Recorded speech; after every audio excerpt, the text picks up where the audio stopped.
as a sort of fake course that is just designates that you actually are taking a thesis. For us, the Thesis Seminar is an actual course that meets, and in the fall, that actually is more of a feature writing course. So in addition to starting work on your thesis, which we will also talk about, you produce a large-scale feature, a long-form narrative feature in that thesis seminar. And then your fourth course in both semesters is an elective. Electives can be taken anywhere at Harvard or MIT in the graduate programs or the undergraduate programs. The one requirement is that one of your two electives needs to be for graduate credit. Oftentimes at MIT, if there are undergraduate courses that you want to take, you can petition the instructor to give you an extra assignment or have you do something that's slightly different and then get graduate credit for that course. So there's a huge variety of courses that you can take. The one limitation there obviously is that you need to be let into the course. You're not going to be able to go and take a surgery course at Harvard Medical School. But we have had students who have taken courses at the Harvard Business School, in the Visual and Environmental Studies program at Harvard, all over MIT, obviously. So there are a lot of different, yes, Shannon. Not the business school. Didn't, the Kennedy School of Government, I'm sorry. Yes. The Kennedy School, yes, right. Sorry about that. Yes, the Kennedy School, not the business school. So there are a lot of options available for you there. One other option in the spring that's possible for the elective is to do an additional internship for credit. And we've had some students do that over the years. And so that's just another option that's available for you. So in the Advanced Science Writing Seminar in the fall, the biggest single section is news. And I think we have our news instructor here, Tim Deschamps. The news segment starts in the fall. There he is, or there's his picture. The news segment, there he is, looking very similar to his icon. The news segment starts in the fall. Most of it is in the fall, but that runs through, your final news assignment is actually in the spring. And news is the single biggest of the units that we teach, of the modules that we teach. And our purpose there is to give you a grounding in news writing, because we think that that's a foundation for really everything else you are going to be doing, and everything that you're going to be doing when you leave here, regardless of whether you go into a traditional journalism job or some other type of job. We think the skills that you learn in news are skills that translate very well to essentially every other area that you could be working in. So that's the news segment. I think the second biggest segment in the fall is podcasting. And I'm gonna share my screen here. So podcasting is, did that work, Shannon? Am I sharing? Yes? Or Chris, nod if I'm sharing my screen. Yes, yes, you are. Great. Okay, so podcasting is taught by Cynthia Graber, who is a longtime radio journalist and the co-founder and co-host of the podcast Gastropod, which is a podcast about the science of food. I cannot recommend that podcast enough.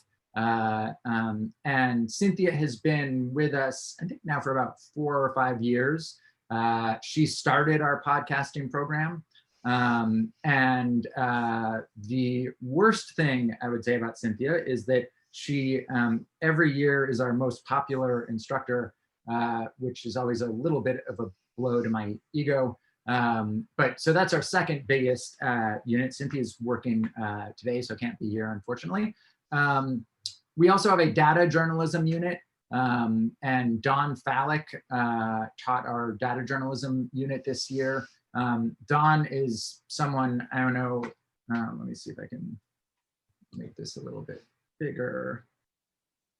Dawn is someone who has a very impressive history across all areas of journalism, has led data desks, has done a huge number of data assignments. This year for our data work, we did some investigations into which members of the MIT faculty had donated to which political candidates, and got some very interesting information there. That is roughly the same size as the podcasting unit. That's about 4 or 5 classes. Then the next segment that we have is investigative reporting. So this is Sarah's first year teaching investigative reporting. She and I work together. I know this seems very plausible if you look at me, perhaps not if you look at her. We worked together almost 20 years ago at Newsweek. And she has had an incredibly varied career. Now is a director of projects and a senior editor at Frontline, has done a lot of incredible work, including a documentary on Flint called Flint's Deadly Water, which won a number of documentary awards. So Sarah teaches our investigative unit. Kendra Pierre-Lewis teaches our, this year we added this, an environmental reporting unit. This will be somewhat of a theme, and that Kendra is one of, I think, 3 alums that we have teaching in the program. Kendra was a climate reporter for several years at the New York Times. After leaving here, actually had written her first book before she got to the program. And one of the things that we've done this year, we've tried to turn the fact that some of our classes are remote into a benefit as opposed to a disadvantage. And so Kendra, who's based in New York, would not be able to be teaching here normally, but we were able to have her here this year. That's something that we're exploring for future years, whether it makes sense to do some modules, even when we are back fully in person, to have some instructors come in from out of town. We also have, actually we can, if we can bring Alan up. Well, actually, you know what, before we do that, I'll just go through all of the other instructors that aren't here, and then I can bring in everyone who is here. So Ashley Smart, who is the Associate Director of the Night Science Journalism Program, and I will also touch briefly on that, is teaching our opinion section this year, which actually starts next week. Ashley has been at the KSJ for the last couple of years, is a great addition to our program. He also is doing thesis advising this year, which I was very happy to be able to convince him about. And then the last couple of sections that we have in the fall, we have, I'm gonna stop sharing my screen. We have book reviews, which Emily Anthis is teaching this year. We can bring Alan and Emily. Alan oftentimes teaches book reviews. Emily Anthis is teaching book reviews this year. She's another alum of the program, and is the author of several books, and is also advising a thesis this year. Is someone else who in a normal year we might not have thought of going to her because she is based in New York, but are very glad to have her around. And then we have Alan Lightman, teaches a couple of units. He teaches a numerical literacy unit, a unit on public speaking, and then in the spring teaches the bulk of the spring advanced science writing seminar in a course called the Essay, which I think if Cynthia is always our most popular instructor, the Essay is always the section of our class that students ask before they take it, why would I ever need to write an essay? And then after say, I learned more in that unit than I did in any other unit. So that's a unit that I've often wished that I could take, actually. One other thing that we do in the spring, I mean, in the spring and the fall, although this year it's we're having to improvise a little bit, is a course that Chris Couch teaches called the Lab Experience. And that consists of students shadowing a lab, going into a lab or two labs in some cases, and then writing different types of pieces about it, an explainer and a profile. The reason we do that is because we think it's very important if you're writing about science that you also understand about the culture of science. So that's one of the things Chris teaches. Chris also teaches our freelancing unit and runs our internship and professional development program, which we'll talk about in a bit. And then the other big requirement that you have in your here is Tom's course. I think it is the only GPSW course entirely taught by one person. So we put a lot on his shoulders.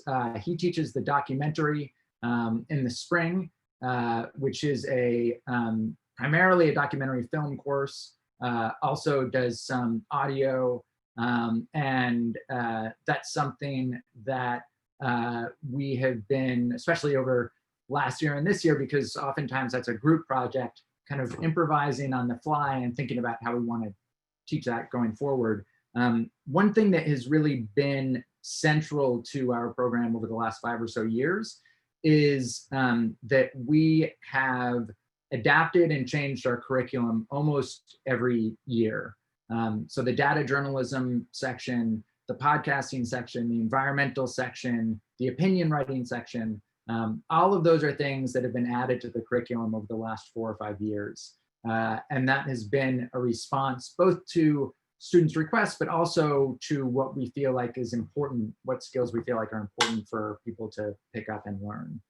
I'm going to talk a little bit about the thesis, and then Chris can talk a little bit about professional development. Tim, I think your background is backwards. No offense, but no, it's not. I'm sorry. No, it looks good. It's right. My background looks backwards to me because it's not backwards. I always forget how that works. Okay. So the single biggest piece of work you'll produce while you're here is the thesis. And that is something that is one of the things that I think makes our program unique. It is a 6,000 word piece of long form journalism that you start working on before you even get here. You come here with Thesis Ideas. You're assigned an advisor, usually in October, and then you work one-on-one with that advisor through May. And then we have a celebration once the theses are done in Thesis Day. That is a very intense project. And we think it's one of the most rewarding things that you're going to do while you're here. The skills involved in putting together a 6,000 word piece are very different from putting together even a 3,000 word feature, and forces you to think about constructing narratives in a different way. The thesis advisors that we have are taken from the people you see here on screen, but also over the last couple of years, I'm going to share my screen briefly again.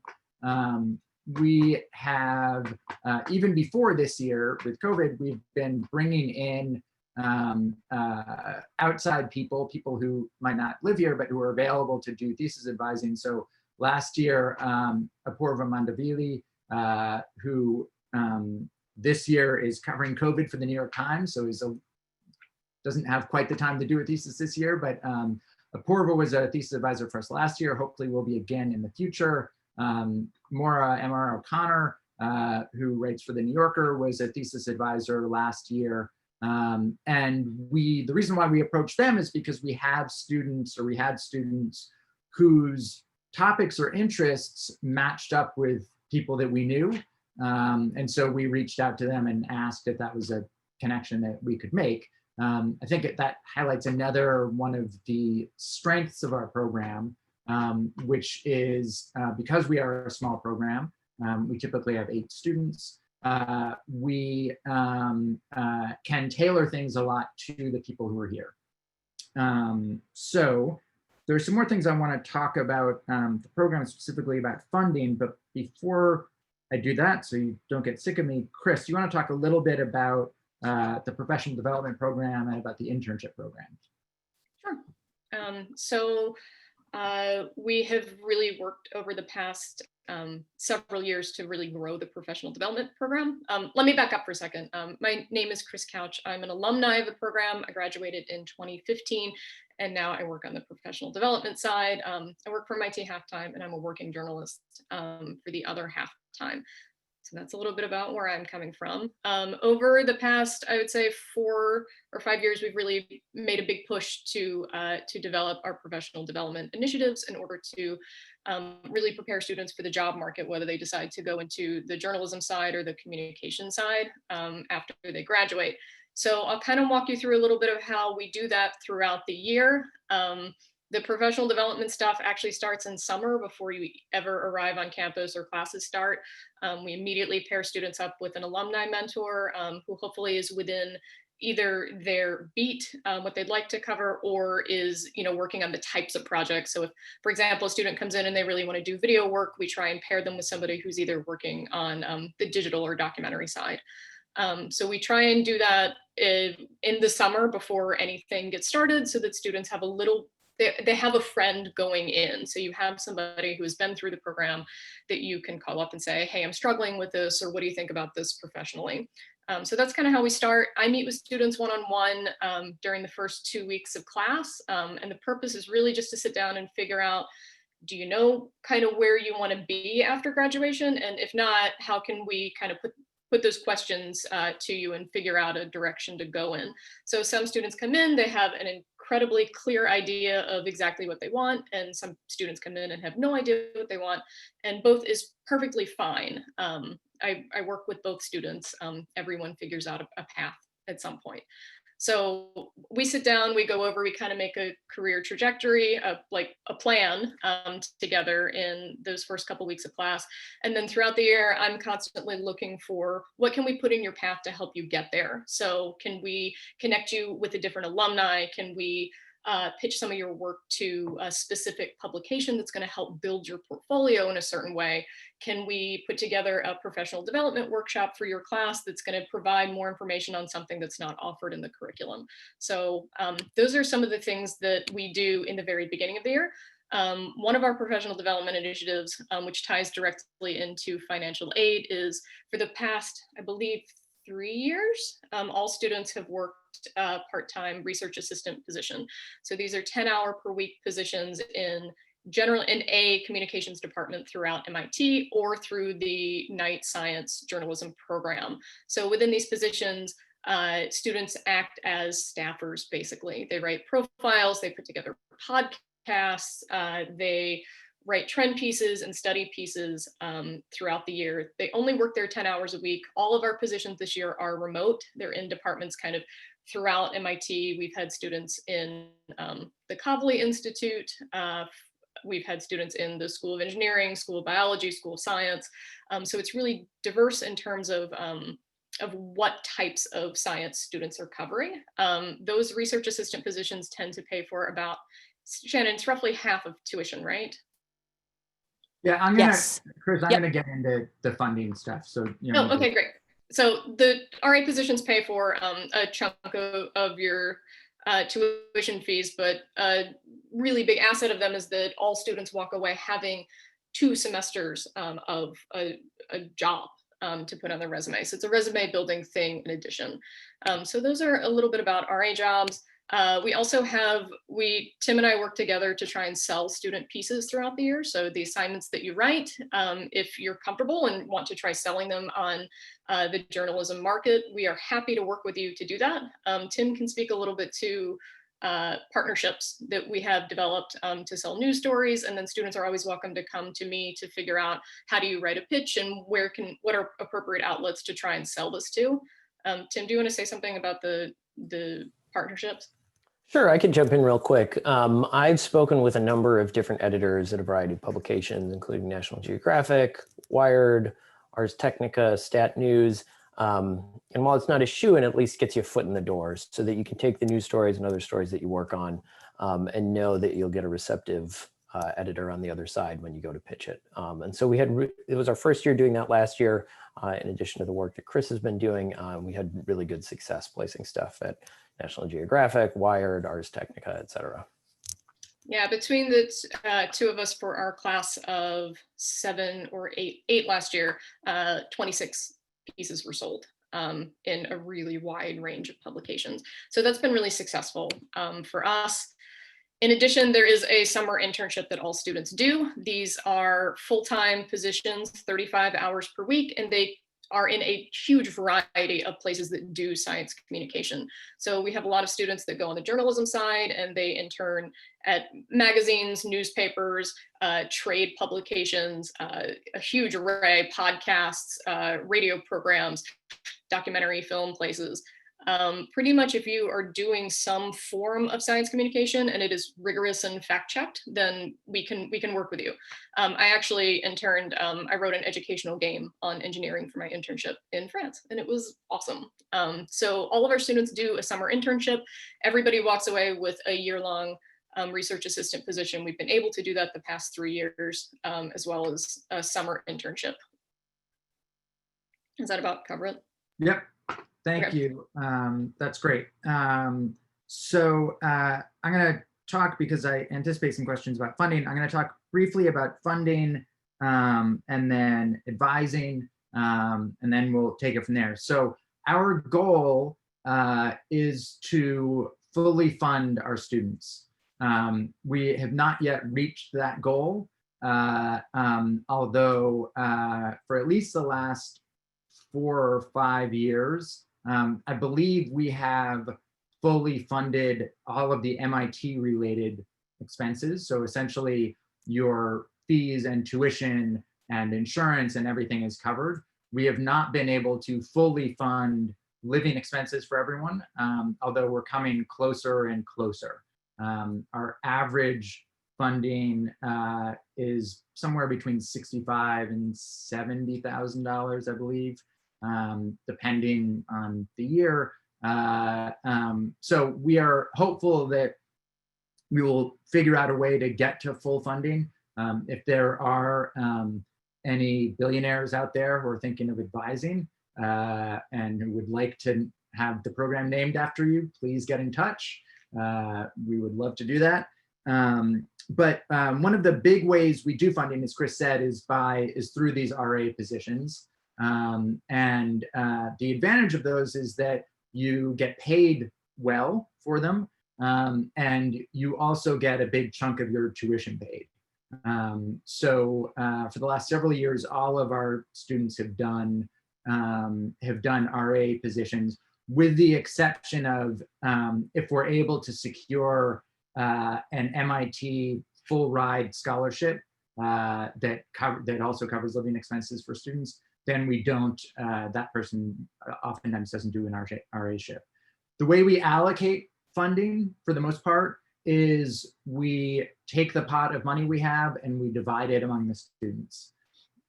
We do not say we want you more and you're going to get 3 times as much as someone else.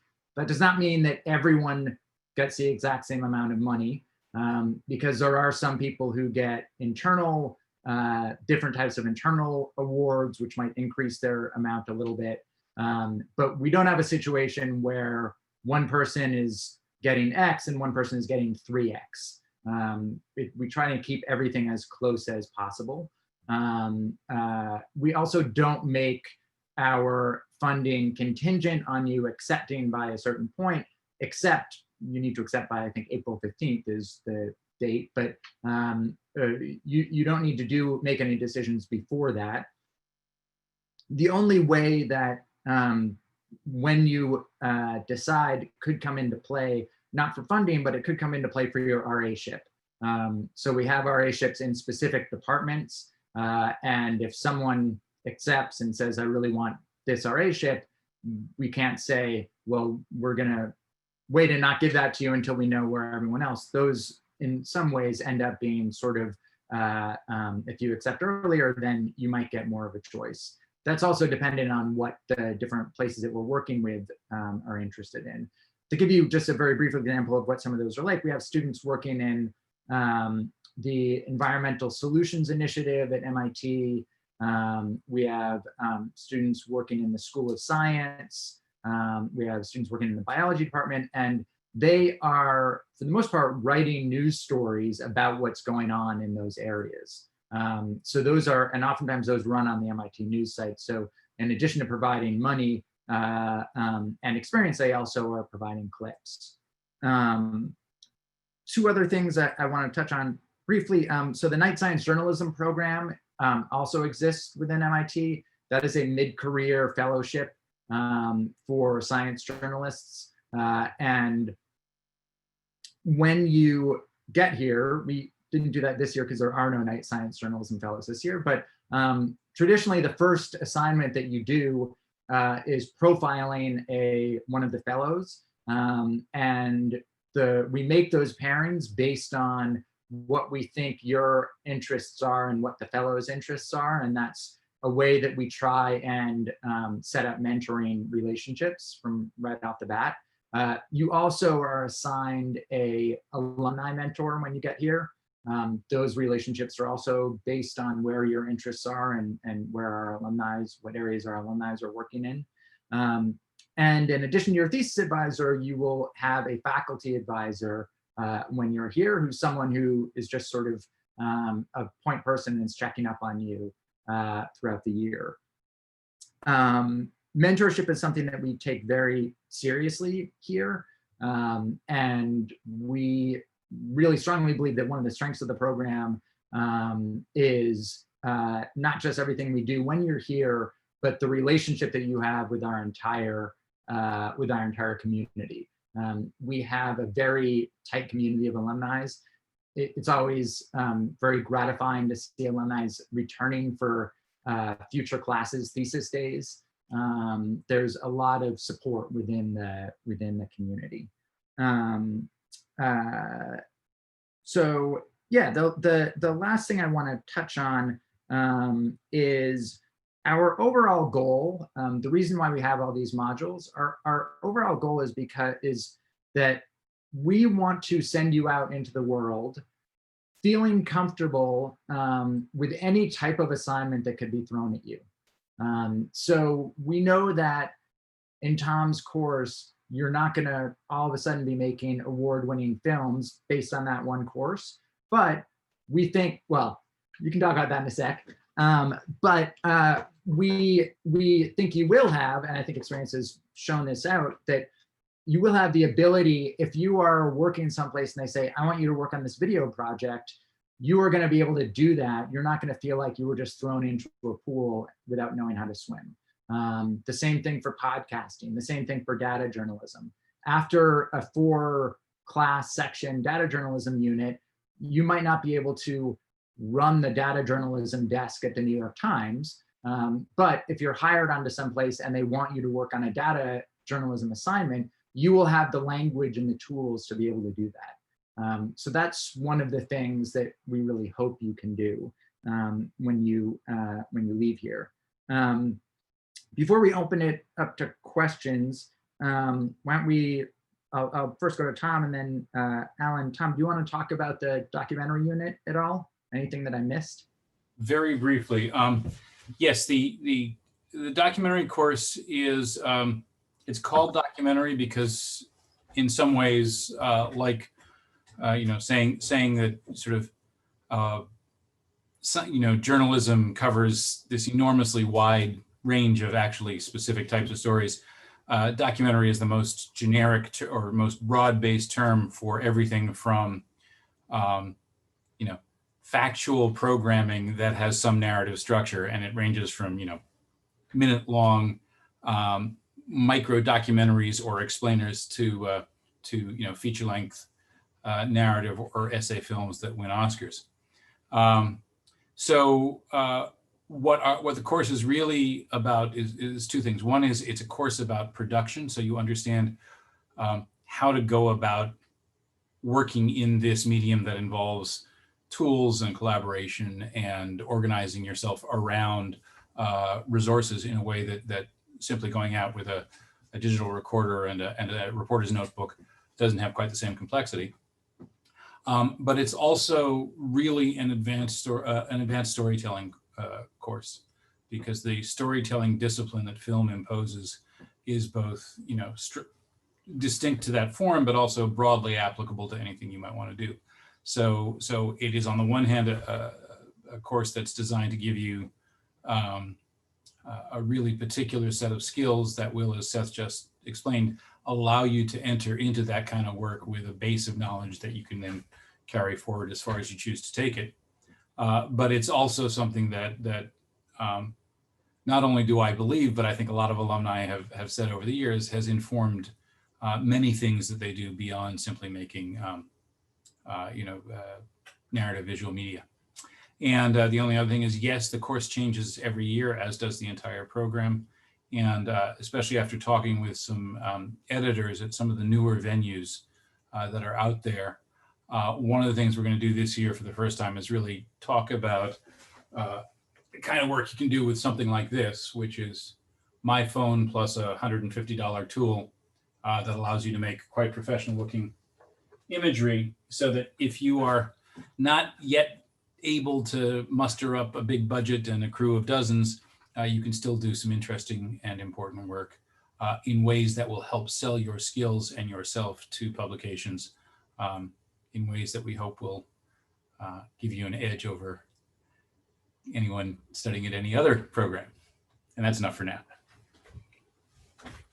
Thank you, Tom. And Alan, do you want to talk? Alan is actually, Alan helped launch the program. As I said, teaches the essay section. Do you want to talk about the essay section at all, Alan? You're muted.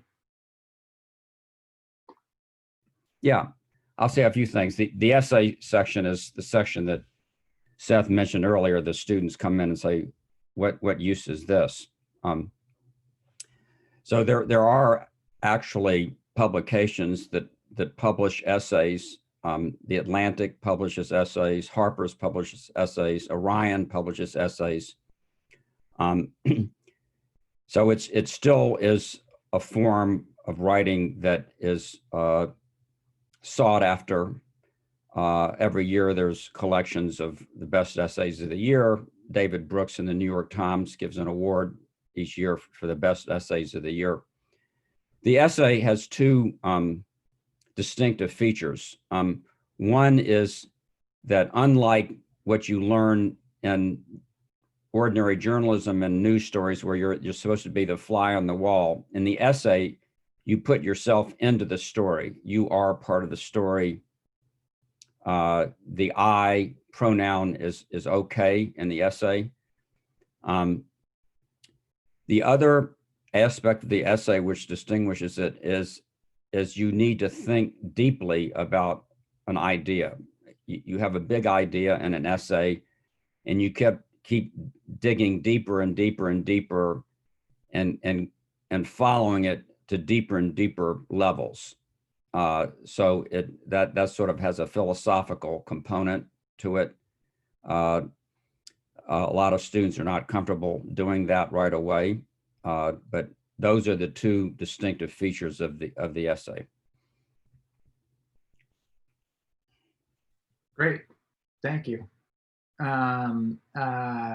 Emily, you don't need to talk about this if you don't want to, but I wanted to know if you wanted to say anything about how the program has changed since you've been here, or since you were a student here. Yeah, I'm actually listening to all this. I'm feeling a little jealous. Not that I didn't have a great time in the program, but it sounds like you all have implemented a lot of supports and ideas that we did not have. I graduated in 2006, which seems impossible to me. But even then, I guess I'll say, since this is an info session, what attracted me to the program was people come in with all different levels of experience. I came in having a fair amount of experience with news writing. I had interned at newspapers and written a lot of sort of straight news stories, but I was attracted to the program because of all the other things it would teach me to do. And so there was no podcasting back then, back in the old days of 2005, 2006. But, you know, we did radio and we did film and we did essays. I had never written huge features or anything close to a thesis length piece. And so that's what I wanted out of the program. And, you know, I definitely felt like I got that, was to really expand my range. We did not, some of us published our pieces, you know, with the support of faculty, but it was definitely a bit, sounds like a bit more ad hoc than that is now. And the professional development, I think, has grown tremendously. So I really got a lot out of the program, and it sounds like it's only gotten more useful since then. Great, thank you. So I'm going to start taking some questions. And if you have questions that are, some of them we can figure out if it's a question about a particular topic, but if you have questions that you want to direct at a specific person, just include that in your question, and we'll make sure we do that. So I'm going to do some of the easier questions first. We've had a couple of questions about the level of writing experience or journalism experience or science experience that you should have coming into the program. And there is no level that you should have. Usually roughly half of our students are coming from a science background and roughly half are coming from a humanities background. It is not uncommon to have students who have absolutely no experience in journalism. It is also not uncommon to have students who have had 5 or 8 or 10 years of experience in journalism. It also is not uncommon to have students who thought they wanted to be a bench scientist and then realized that while they love science, they did not love bench work. And it is not uncommon to have students whose science background is limited to essentially the required science courses that they took as an undergrad. The one thing we do want to see from everyone is evidence of your interest in communicating about science. So if you don't have some of that that you can show us, one way to do that is by, for your writing samples, writing new pieces for your writing samples that show your interest in science and what you want to communicate about science, why you're passionate about this. But besides that, there is no sort of particular level of skill. The reason why students come here, even if they have 5 or 10 years of experience in journalism, is because science journalism, we believe, and it seems like our students believe, is really a different beast from metro reporting or business reporting or a lot of the other types of reporting. They're a different set of, there's a different type of knowledge that's required. And one of the biggest things, I think, is understanding what you don't understand. And that's something that's hard to pick up on the fly. So that's the sort of broad question about what type of experience you should have. How many samples are required? For writing samples, there's no set amount. We would recommend not sending us 100 pages and also not sending us 2 pages, and we have gotten both of those. You know, if you have 3 or 4 writing samples that are each 2 or 3 or 4 pages, that's probably okay. But essentially, we want you to send us what you feel like puts you in the best light. And again, 100 pages will not put you in the best light, no matter how great they are. There's no set amount, but enough so that we can get a clear sense of you. Tom, did you want to say something, or were you just stretching? Yeah, no, I just wanted to add that you know, in addition to the writing samples, which are really important. The 2 essays are really, that are required of the MIT application are really important. And if, others can chime in here, but as a member of the admissions committee since 2005, I can tell you the most persuasive applications, people use their essays to communicate really not just that they like science or want to write about it, but give us evidence that that's the case beyond that essay. Tell us, what you read and why you like it. Tell us how you developed an idea about, how you discovered that communicating science rather than any other possibility was the thing you want to do. But actually give us a reason to believe you when you say this is what you want to do. Right. And those are the venues. Those 2 essays are the venues where you get to do that. One other advice I would give about that is if you talk about any of us, make sure you spell our names right, which is not always the case in applications, and that is not great. Okay, we've had a couple of questions about remote learning. This is an in-person program. It is not a remote program. This year, we are doing our classes in person. Most of our classes in person. I think there is something on the order of 70 courses across all of MIT, undergraduate and graduate, every graduate department that are being taught in person right now. The GPSW has 2 of those. We feel very strongly that being here and being with your classmates is a really integral part of the program. So strongly, in fact, that we have figured out a way to make that work this year when virtually nothing is being done in person. Yes. A question about, is it okay to send a balance of science writing and other journalistic pieces, or journalism pieces that are not necessarily science focused? Yes, that's fine. But again, what we want to see is not that you are a journalist, but that you have a sustained interest in science writing. So I would not only send writing samples that are non-journalistic.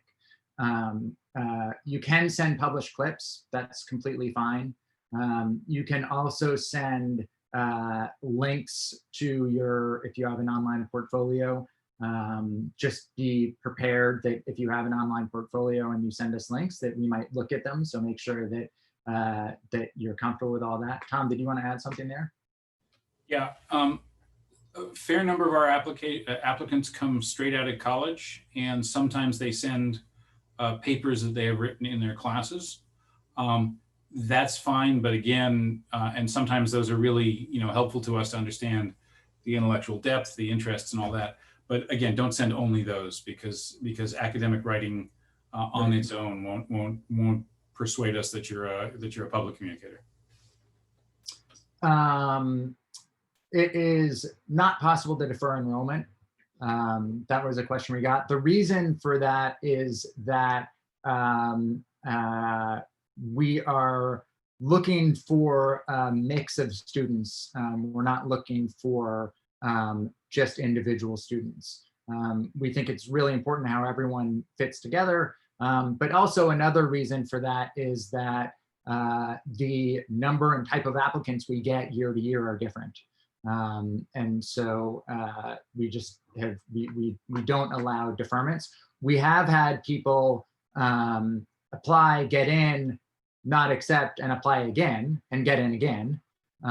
If you applied and got in, there's obviously, it's a good indication that we like you and that there's a decent chance you'll get in again, but we cannot guarantee that. The other thing that we can't guarantee year to year because of how the funding works is that there'll be the same level of funding. There might be more, there might be less. We had a question about how in-depth to go when describing tentative thesis ideas. This, you don't need to, this isn't like a 1,000-word story proposal. If you have a couple of paragraphs, even 2 paragraphs that show that this is something that you've thought through, that it's more than just I want to write about precision medicine, but you explain why you think that that's a good topic and what you would like to write about it. If you have some ideas for sources, anything along those lines is good. But your thesis ideas, I would say there's not a huge correlation between the thesis ideas that people include on their application and what people end up doing for their theses. There's not no correlation, but not a huge correlation. But it's really a way to show us that, again, you're thinking seriously about the type of work that you want to do in the program. Skills references should speak to writing letters of recommendation. Your ability to work with other people, your the type of gifts you give to your instructors. That's always very important for us. That was a joke because I can't see any of you. I have no idea if any of these are landing. Your curiosity, your ability to handle challenges, your work ethic, anything that I think you would look for in a regular recommendation letter. Free advice, when you're asking for recommendation letters, ask the person you're asking if they are comfortable writing you a positive recommendation, because we do not always get positive recommendations. And I always feel horrible for those people, but so make sure that the people you're asking to write letters for you are comfortable saying good things about you. Okay, are interviews a part of the application process? They are not. We have debated including some sort of interview once we narrow things down to a sort of long short list. We have not done that yet. And there are a couple of reasons for that, including wanting to make sure that we're fair to everyone. Some people have more or less difficulty doing those type of interviews, especially if they're remote. So it's something that we might incorporate at some point, but we have not done yet. I think we've done that. Thesis advisors are not randomly assigned. They are assigned according to the interests of the advisor and your interests. And also, if you're already working closely with one faculty member, we might give you someone else as a thesis advisor so you can have exposure to as many people as possible. But we try and make those assignments based on who we think will be the best pairing on a number of different levels, including personality and topic and everything else. I cannot share the average GRE scores because there are no average GRE scores. What I would say, not only about GRE scores, but also about transcripts, is that if there is something that is going to catch our attention, flag that for us and explain why that is.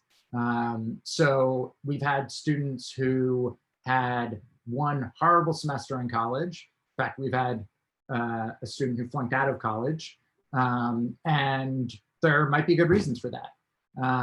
And so it's better for you to explain that to us than to have us guess as the reason. And the same thing goes to GRE scores. We don't look at GRE scores. Those are not high on our list of things that we consider. And I think, Chris, we're waiving them for next year, actually? They're optional for this They're coming year. optional for next year, yeah. Mm-hmm. We're gonna see how that goes. They're optional for next year for reasons mostly related to the pandemic. Yeah, but if you're not a particularly good test maker, I wouldn't sweat too much about that. The things that we look for is if you have very low quantitative scores, we might want to make sure that we feel like you can handle the level of science that you'll need to deal with here, or the level of sort of numerical literacy. But yeah, we do not have minimum scores. what are the rules, norms, consequences around outside employment and earnings during the program year? That's a very good question. So the norms are that you are not working outside of the program, primarily because you will have a job here already, presumably with your RA position. And that's a 10-hour-a-week job. We have never had a successful example of someone working more than 10 hours a week outside of the program and doing well in the program. It's a very intense program. Most science writing master's programs are 3 semesters, and we are not. We cover an enormous amount. We have, in the time that I've been here, Tom and Alan, you should jump in if I'm wrong, we have never had a student who said, I wish I had more to do, even remotely. You know, we can't say you can or cannot do this, but we very strongly discourage that. We do try and find ways that you can monetize some of your work while you're here through selling pieces. That's not going to be a huge amount of money, but it also is not going to be nothing. Hopefully, most years, it's not going to be nothing. Tom, it looks like this is a question for you. Is there any focus in the documentary class on the technical aspects of filmmaking, camera work, editing, sound, etc.? Short answer is yes. The longer answer is yes, but we go about it in a couple of different ways. We have a reasonably good storeroom full of equipment. We've got a couple of ENG style cameras that were state of the art a few years ago, which of course makes them Stone Age material now. But cameras pretty much function as cameras, so that they work just as you would hope. In the class as it now is, and in the class it's moving towards, you will be using that equipment plus some equipment we're sort of in the process of thinking it through on mobile phone filmmaking to shoot. We have sound gear. You'll be taking sound. Much of the class is editing. You know, much of where the filmmaking happens, all, you know, as is true in actual filmmaking, happens in the edit room. And we have our students edit. You can edit on either Final Cut Pro or Adobe Premiere. Because of MIT's relationship with Adobe right now, almost everybody uses Adobe because it's generally available and it's got a suite. You know, it's easier for us to manage. There isn't a lot of direct instruction in the sort of button pushing side of editing. A lot of you know, that stuff students master very quickly. Many students come in already having done at least some video editing one way or another. And the really intense instruction is on, you know, how you work with visual material and audio to in the edit room to produce a compelling piece of work. But the course, you know, all that said, the sort of yes, but side of the answer is there are two things about the technical side of filmmaking. One is that it takes a very long time to learn to do it very well. And you're not, and this course is not really a, you know, if you were to go to a full-time multi-year film school where you'd work with the camera department and you would, you know, really learn how to master that, or work with the sound department and so forth and so on. This is about getting you up to speed as quickly as possible so you can make images that are better than almost every other ordinary person's, but more to learn what it is that these instruments allow you to do, and how you and what you need to know to work well with full-time professionals who do that every day. And to that end, we work every year with one or more high-level professional documentary directors of photography. If we are able to do this in person in the spring, we'll do it this year, but I hope certainly by next year, we'll go back to where the major project, the semester-long documentary short, will be the principal photography for that will be shot by one of the 2 or 3 camera people we work with every year who shoot for PBS and the BBC and as camera operators on feature films and so forth and so on. And the goal there is for you to learn how to direct and produce, how to work with technical crews. Because the truth of the matter is, if you are primarily writers or even documentary filmmakers, you'll be doing reading, writing, researching, thinking, assembling your ideas, putting all that together most of your time, even as a full-time professional. And you will want to work with people who spend 200 days a year behind a lens. So that's our idea, is to give you enough knowledge to be able to know what you need to learn if you decide you really want to do that yourself, and enough knowledge to work with professionals who can make you look better, which is always the goal. Great, thank you. Okay, we had a question about who reads the applications. So our admissions committee is made up of some combination of the people you see here. We always have an alum on the committee. We always have someone from outside the GPSW on the committee. It's usually 6 people. So 3 or 4 from within the GPSW, an alum, and then someone else. And we do read all of the applications, obviously. Let's see.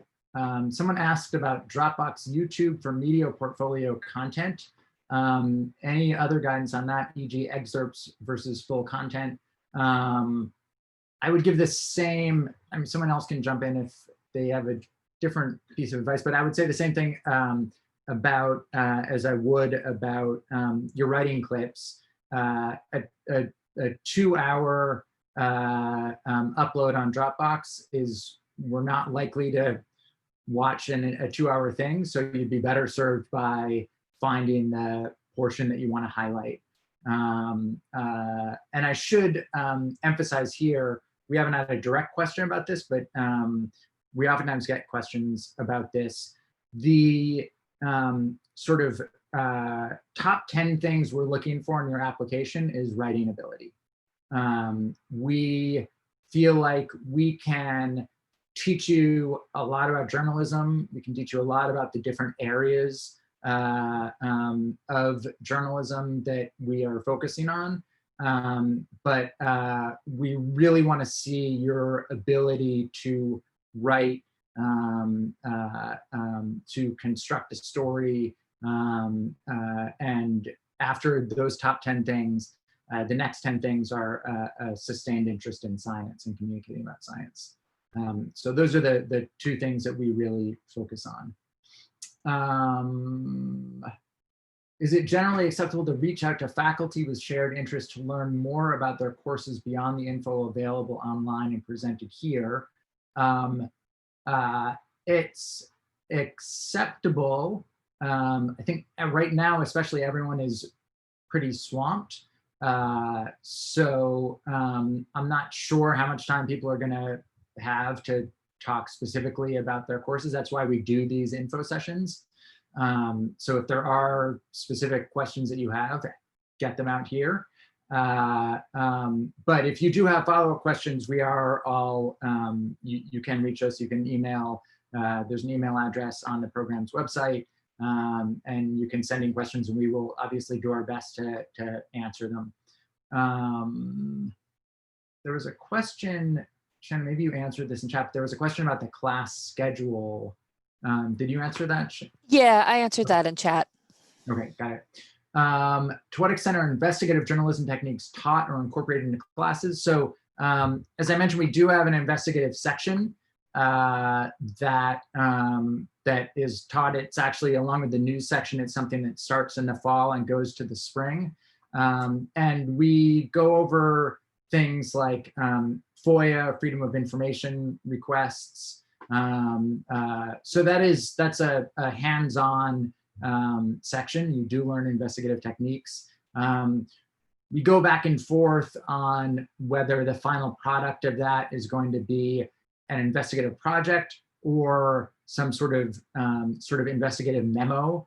And the reason we go back and forth is because even within the framework of a full year, oftentimes you don't hear back from FOIA requests in that amount of time. But yes, you do learn specific investigative techniques. Here's some, yes, Chris. Sorry, I want to jump in and add.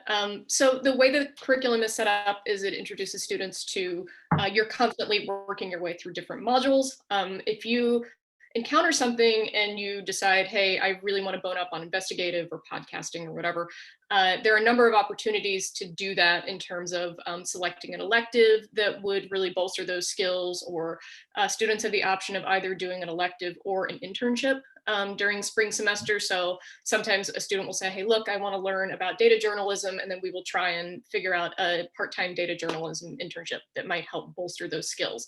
So if there's something that you really want to dive deep into that there's not room in the curriculum for, a lot of times there might be either an internship or an elective or some other opportunity to develop those skills. We have a question about what the situation will be next year in the US vis-a-vis coronavirus. If I knew that, I would be making a fortune off of manipulating futures somewhere. I think the general assumption on campus is that things will be much more back to normal by the fall. But it's obviously too early to tell that. As I said, we are doing a number of our courses in person this year. So we have found ways to have the program be as similar to what it is normally as it would be in another year. Right now, I think Tim and I are primarily the people who are teaching in person. Tim, do you want to say anything about what that's been like? So the way we've been doing most of our in-person classes is I bought everyone camping chairs, and we store them in a classroom, and then unless it's pouring, we meet outside on a lawn somewhere. So yeah, it's worked out incredibly well. I remember my time in college when we'd always try to convince a professor to go outside. It was really like a slack off class, and like we haven't really experienced that at all. Everyone's been really engaged. We've figured out great ways to still share slides with everyone and recreate the in-classroom experience, but we've had the benefit of being outdoors at the same time. So that gives us a chance to see each other. We can meet much more frequently than we would otherwise if the weather's nice. So I've been really amazed at just how often we've been able to meet in person, given how everything's been going. And we've been trying to, we have a projector, and so we set up a projector in my backyard at home, and we've had a movie night for the students here. We've had a pizza night at my house here. So we've tried to do as much as we can to even though it's obviously not a traditional in-person experience, to make it as in-person as possible. I think that regardless of what the situation is next fall, there will continue to be a very significant in-person component. What would you say to an applicant who has journalism aspirations beyond science journalism, but sees science journalism as an incredibly interesting and feasible entry point into the world of journalism? I'm not sure I fully understand the question. We don't obviously police what you do when you leave here. Whatever you do after the program is up to you. I would say that this is not a good program for someone who has a sort of side interest in science. It's an intense science journalism program at an intensive technical and scientific institution. So I think the skills that you learn here are applicable in other areas of journalism, but I wouldn't want anyone coming here with any illusions about the balance of what we do. All of the units that we do, the book review unit that Emily teaches, you're writing about science books. It's not just a book review unit. The opinion section that Ashley Smart is teaching this year is about writing about science policy or opinions about scientific topics. So but all of the work that you're going to be doing in our curriculum is going to be based on science.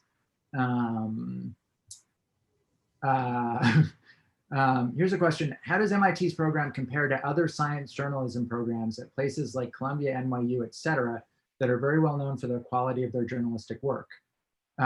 We are better. That's, I think, the quickest and easiest way to answer that. I obviously actually do believe that, but that's a glib answer. The Columbia doesn't really have a science journalism program. NYU obviously does. UC Santa Cruz does. I think the three of us are the main science journalism programs. All of them are very good programs. They have different focuses. We are a more, I would say, literary program than the others. We focus more on long form narrative writing. By dint of our size, I think we have a very strong emphasis, a heavy emphasis on individual instruction, on one-on-one mentorship, and in really structuring the program in a way that it supplies you with what you're looking for. UC Santa Cruz is a program that is slightly less now, but traditionally and still is more focused on people who were bench scientists who are now transitioning into science journalism. Yeah, the programs all, I think all of the programs are good, and I happen to think ours is the best, but I think people will do well in any of them. Tom, do you want to? Yeah, I mean, there's, Seth is right. All three programs are good. Graduates from all three programs have gone on to do wonderful things. Again, I think we are absolutely the Lake Wobegon of science writing. All of our students are above average. All of our results are above average. But the one thing that's really— Lake Wobegon has been canceled. Oh dear. Yeah. But anyway, the clearest sort of unequivocal distinction between our program and the other two is that we're at MIT. And MIT, if you want to write about science, it really helps to be in the middle of the scientific endeavor. And MIT, all the stuff that's around MIT, Cambridge Community College up the street, the medical, just the intense depth of medical research that goes on in the greater Boston area. You cannot be in a better place to have, intimate immersion in the thing that you supposedly, if you're coming here, really want to know about and cover and understand. And Santa Cruz is a fabulous university. It's from my home area, and nothing would make me happier than to have a house in the redwoods staring out over the Pacific. But it is not the same as MIT. Similarly, NYU is a great university. It's a great journalism school, but it's not what the institute is. And I came from outside the institute. I don't have a brass rat, as those who come here will get their graduate brass rats, all that sort of stuff. And I was really stunned when in my first few years here, how distinctive the culture and quality of the experience is here. And it may not be for you, but if this is the kind of thing that you love, there simply is no other place on earth like it. Yeah, that's an excellent point. I think it's hard to overstate the advantage of no matter what it is that you're writing about, there being a good chance that there's a Nobel laureate in that area, 100 yards away. Our students have made films in their labs with interviews with those people, to both the students and the laureates. Great pleasure. This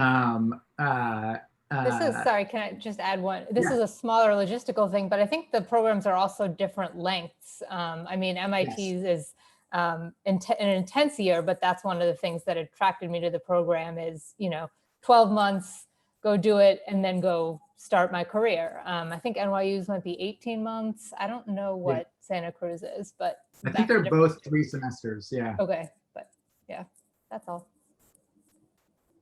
Yeah, that's an excellent point. Yeah. And our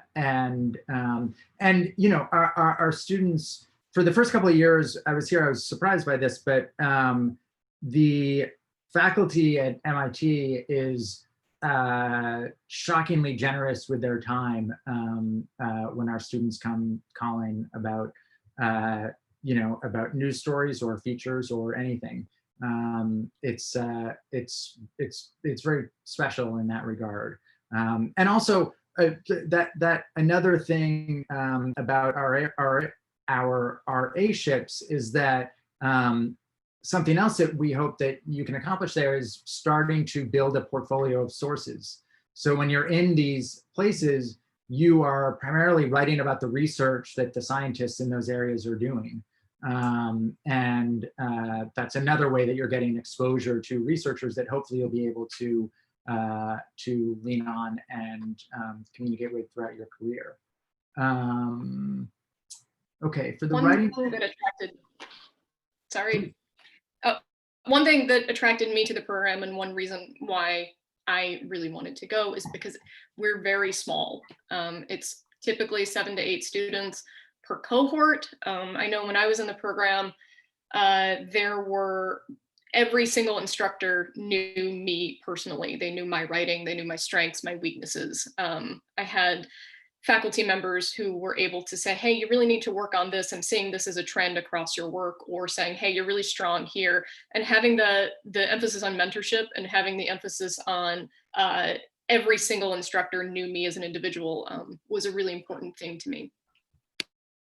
Yeah, I'm sure there are some days when Chris wishes she had not asked me to mentor her, because she's still now stuck here, however many years later. There's,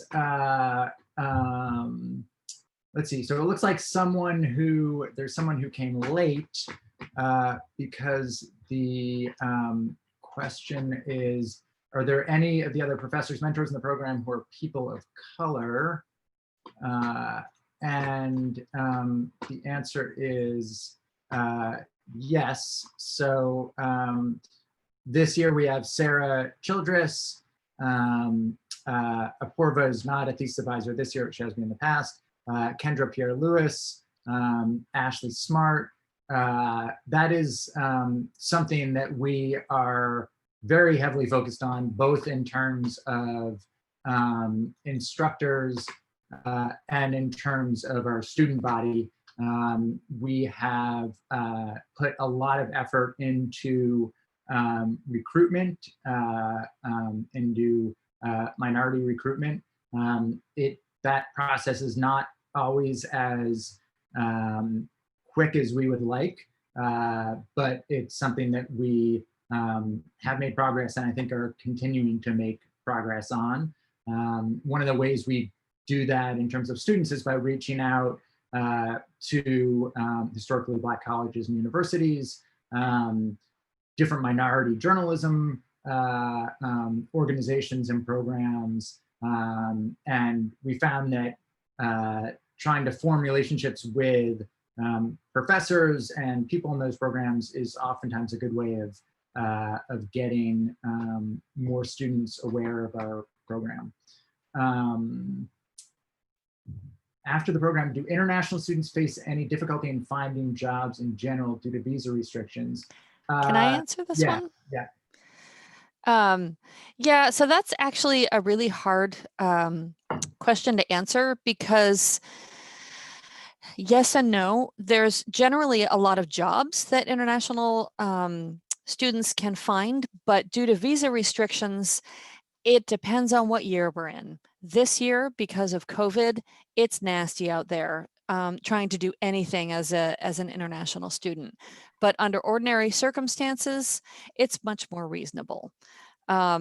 So it really depends on when you're coming through and what the government climate is like when you graduate. You do get 12 months of what's called OPT, optional practical training, where you can stay in the US and work. And you'll work with the MIT International Students Office to get approval for that set up.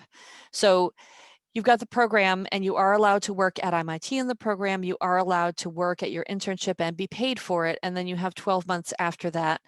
And we've had students who have successfully gotten work visas, graduates who have successfully gotten work visas and gone on, like Nidhi Subbaraman, who is working for Nature, I think now. She just left BuzzFeed. And Erica Guizzo, who is at IEEE Spectrum. But I can't really say that it's an easy road, especially in this current climate. Also depends on who the president is, frankly. Yeah. Okay, we're nearing the end, so I'm going to try and get through a couple of more. We had a couple of questions about, for writing samples, what counts as science writing? Specifically a question about climate change and solutions. That definitely counts as science writing. You know, as we have, Kendra teaches an environmental journalism unit. In general, we have a sort of big tent view of science. Conservation, healthcare, environment, as well as, you know, obviously like astronomy, physics, chemistry. If it involves science in some ways, which obviously climate writing does, then that's something we would consider science writing. Can I add to that? Yeah, please, Alan. Yeah, I mean, for example, with climate change, we don't want writing that's just policy. I mean, you could write about climate change and just write a policy paper.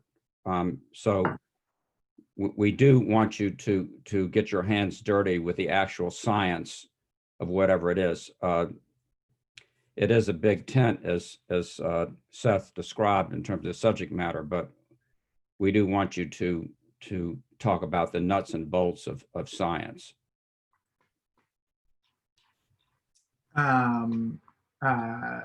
Great. Okay, a couple more. Okay. A question about technical writing. Have you had any technical writers in the program before? I'm not sure I'm understanding the question properly, but it doesn't matter to us what your previous writing experience was, as long as we feel like you can handle the writing in the program. We do not teach technical writing. So if that's what you're interested in learning, this is not the right program for you. One thing I should say about that is, as you can tell from our curriculum, most of our focus is on journalism. Our students do not just go into journalism, especially in the last 5 or so years. We've had more and more students go into PIO positions, public information officer positions, where they're working for a lab or a medical school, or even a governmental department. But we feel like the skills that you learn in journalism are going to be applicable in other areas that you might go into, like PIO writing. We have people who work for museums. We have people who are writing science curriculums. So our graduates go on to do all sorts of things, but most of the work that we do in the program is in some ways focused around journalism. could this program be insightful for someone who has an interest in an MD degree post-program? Sure, we've had people who've gone on to get medical degrees. Some of those people have had aspirations of being the next Atul Gawande, and some of them have just wanted to work on their communication skills, weren't going to simultaneously be writing essays, but had an interest in that down the line or whatever it is. So yes, absolutely. We haven't gotten this question, but it's also, we have had students who have already gotten their PhDs and then decided that they did not want to continue on that path. What would you say to an applicant who has interest in the medical healthcare field, but would like to use the program to cultivate communication and rhetorical skills for their own side interest in the science journalism world? I think that's essentially the same question as the previous one. So yes, I think if you're interested in writing about science, the best way to put it is, if you have interest in writing about science for the general public, then the program is appropriate for you. It doesn't really matter what area you want to go into. Tom, you're muted. Yeah, I think that's true. And I think, you know, there's certainly a long and strong tradition of literary doctors. But also, you know, this program is expensive. It's very it demands a lot of resources from MIT. It demands a lot of time and emotion and energy from everyone involved in the program, instructors, staff, students, the whole bit. So I mean, I won't speak for anybody else on this panel, but I personally would be uncomfortable with somebody who says, this is sort of part of my personal development. I'm interested in this as a side thing. I think if someone, and Seth is absolutely right, some of our best students have actually been students who came in and say, I'm going to go on and do a doctorate, I'm going to do an MD, or I'm going to do a PhD, and I want to incorporate these skills into that work. That's great, but I think if that's you, you want to both think hard for yourself, because it is a demanding, you know, hopefully it won't cost you much or anything if we can really get the funding levels that we've been achieving and getting close to in recent years. But it's a year of your life, and it's an incredibly demanding year of your life. And don't launch into it because this is something that is interesting and might provide a nice gap year between this and what you really want to do. You know, show us how you think the writing or filmmaking or communicating side of your interests integrates with your desire to be a professional physician or a professional academic. Yeah, I think don't do this as a lark. Although if you're doing it as a lark, you're unlikely to get in because that'll come through on your application. So I am mindful of everyone's time, and I know it can be hard to spend a lot of time on Zoom. I want to let Shannon talk about logistics or anything else. Shannon is someone who, if you are going to be in the program or have any interest in the program, you will quickly learn is the key to all that is right and good in the universe.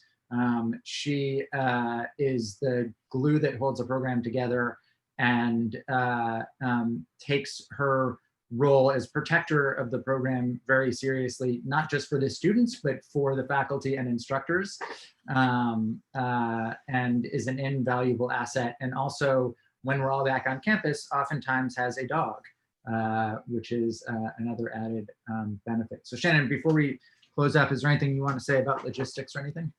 Sure. I'll just, if I stop my video for a sec, you can see my dog. There, and I'll start my video again so you can see me. The couple of things that you need to know about the application.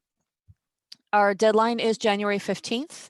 And no, we don't start reading applications before then. So there's no particular advantage to you submitting way early, except if you submit early, it gives me a chance to go through your application and see if there's anything missing, get that information back to you, and give you time to find it. The most frequently missing things are letters of recommendation. So if you, and you can submit your application when it's still not quite finished. If you've sent out your requests for letters and they're not in yet, you can still submit your application. I'll let you know if there's anything missing. You can hunt down your recommenders. But yeah, don't leave everything till the last minute. I will reiterate what I said in the chat. GRE scores are optional this year. If you submit them, that's fine. They'll be reviewed. And this admissions committee is very keenly aware of the pandemic and the influence that that has on test taking and the risk that you as a candidate take by submitting your scores when you know that a whole bunch of people aren't. So all of that will be taken into context. And if you have any questions about the application, if you have any issues with the application, you should email me. I put my email in the chat, and it's pretty easy to find on the website. And that's my job, is to help people out with this stuff. And that's it. Great. One last thing, another helpful thing for prospective students, if they're trying to figure out if the program is right for them or what their interests are, on our website, if you go under people, there's an alumni page, which literally, there's Emily, has everyone who's been through the program, and for many of them has a little blurb about what they're doing. There's Stephen. You might want to check this out and see what some of our alums are doing. We have never had a student who wanted to go and do science writing and didn't. Which is to say, we've had some students who've gone on to get MDs or get PhDs, but every one of our students who has wanted to work in science writing has found work in science writing. We're very proud of that track record. We guarantee that you will not be the first person for whom we are not able to do that. We also do take our commitment to you and your relationship with us very seriously after you're here. As Emily can attest, when I roped her in this year to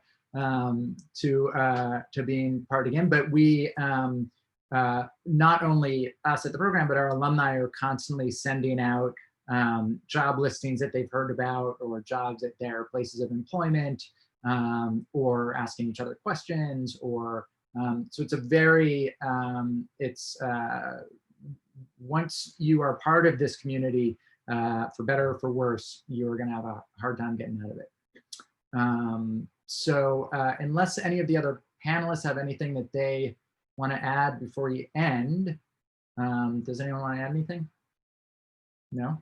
All right. I'll just say just very quickly that I've found in general, both at MIT and in the science writing community in general, everyone is very friendly, very generous. Everyone is rooting for you to succeed.